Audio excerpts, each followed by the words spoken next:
How's it going, everyone? Last week I bought 2 new fruit trees. So one of the fruit trees I did want to get was definitely a pear. This wasn't the one I was after, but this is actually one of my favorites. And it was the lucky last one, so I think that was meant for me. And the second one, I was thinking of getting either an apple or orange. Since we already have an apple, I might as well get an orange. I don't really eat too many oranges, but my parents do, so I went ahead and get this one. These will be planted in these large 90 to 110 liter pots. Oh yeah, if I sound a bit sick, it's because I got a cold and still recovering from it. Technically, I was meant to do this last week.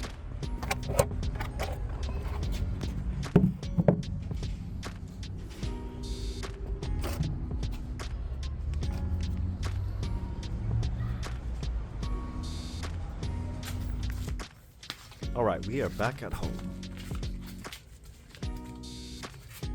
So what I'm adding now here is the sand. I add these to all of my fruit trees that are in large pots now, just for the drainage. We're just gonna go for the superior potting mix. They ran out of the premium one.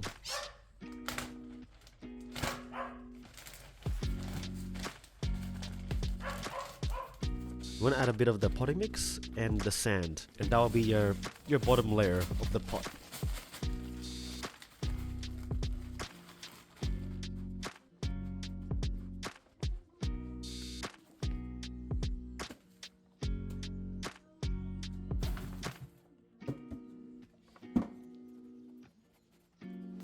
Compost I'll be adding is mushroom compost and black marble. These will be the fertilizers I'll be using.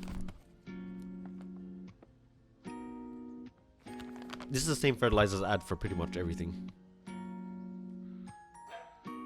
And this one here, actually, it's my first time trying it this year. I've used it on my potatoes, and we'll see how the results go. And it's meant to improve the soil and hold nutrients. The pear is actually bare root, which I didn't know about.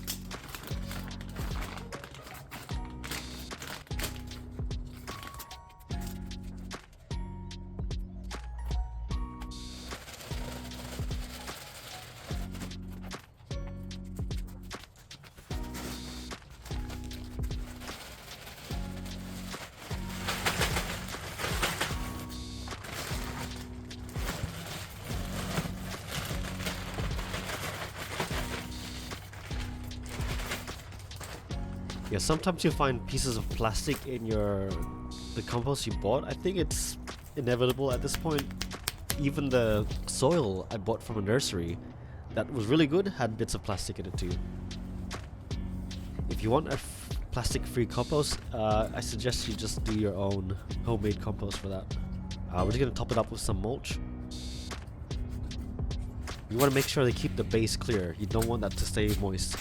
Also, when you plant the fruit trees, you want to make sure not to plant below the root zone. We made a mistake in the past, planting way up the trunk. Yeah, and apparently that's bad for the tree.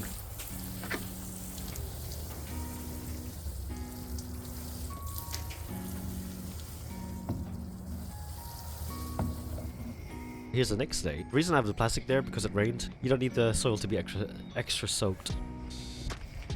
Looks like our orange here is starting to grow new leaves and flowers. The leaves are pretty huge. But I'm gonna have to spray these because we do have an issue with leaf miners.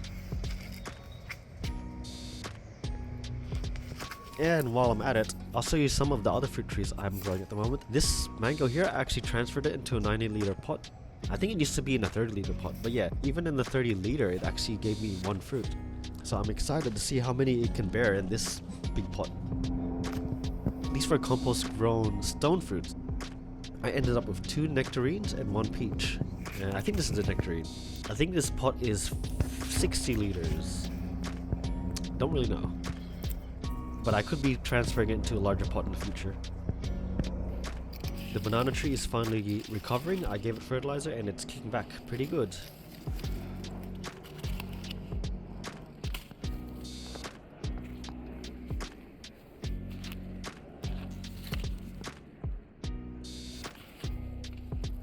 And for the mulch, I've just been using its own leaves.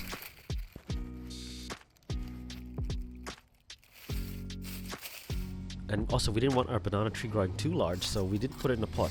But on the label, it says there, great for pots. Here's my avocado tree. It's currently flowering. It flowered last year, but when it was in the smaller pot, all the fruits failed. I think I just transferred it in a larger pot at the wrong time. I'm hoping this year I might get a few avocados growing. So if you are planting avocado, I recommend 100% the stand layer at the bottom. They are prone to root rotting very easily. Also, while we're at it, here is my Delaware potatoes. They kind of just blew up since the last update, which was on my garden tour. I intended these to be smaller. I only fertilized it once. It seems they're huge, and now it's overcrowded. But that's okay, we'll see what we can get. Some of my spare potatoes. There's one Delaware here, 2 Royal Blues, and 2 Sapphires. But yeah, that's it for the video. I was only meant to show the fruit trees, but wanted to show a bit of the other stuff. Thanks for watching.